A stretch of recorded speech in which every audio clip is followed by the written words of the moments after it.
أعزائي متابعين قناة داود كرافتر، أهلا ومرحبا بكم.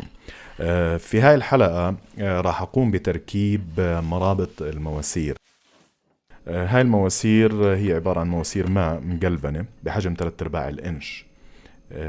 عملية تنظيفها هون زي ما انتم شايفين بالفيديو من المخلفات الزيوت أثناء قصها وتسنينها باستخدام مادة التنر.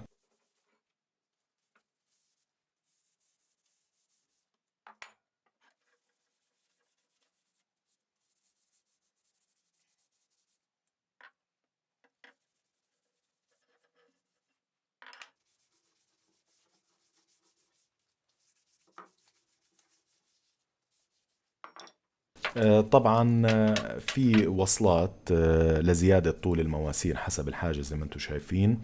برشها بالدي دبليو 4 لتسهيل تركيبها. طبعا انا اشتريت 4 مرابط ماركة بيسي الألمانية لأنها من أفضل الأنواع المتوفرة الآن.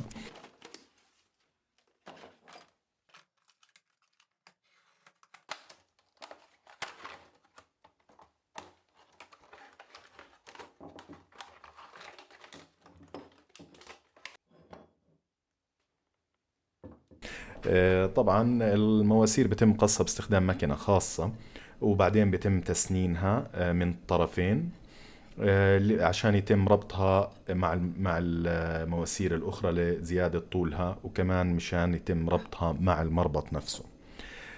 مرابط المواسير بتتألف من 3 أجزاء رئيسية: الرأس اللي بيتم تركيب طرف الماسورة فيه، وطبعا نهاية المربط، والماسورة نفسها. الوصلات هاي بيتم تركيبها فقط في حال الحاجة، عندما نحتاج لطول أكبر من 70 سنتيمتر بيتم إضافتها وإضافة ماسورة معها، وبالتالي بتضاعف طول المربط الواحد من 70 ل 140 مثل ما انتم شايفين بالفيديو.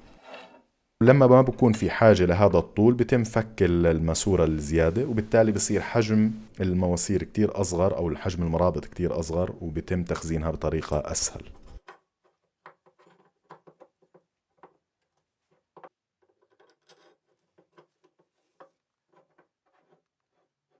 مرابط المواسير تتميز بقوة ربطها وسهولة استعمالها، لأنه ممكن وضعها على الطاولة مع محافظتها على استقامتها من غير حركة.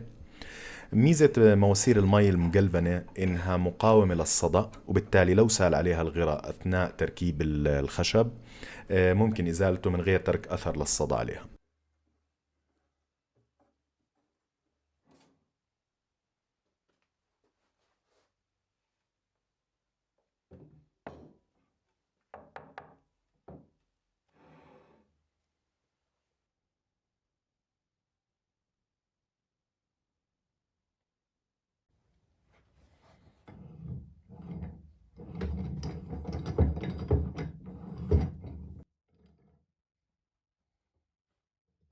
عملية إضافة ماسورة للمربط لتطويلها سهلة جدا، وما بتحتاج لأدوات خاصة. بإيدك ممكن تشدها وبإيدك ممكن تفكها، لأنه ما بحاجة أنت لشد كامل أو قوي، بس مجرد أنه متى ما ركب السن مع بعض بتقدر تستخدمها مباشرة.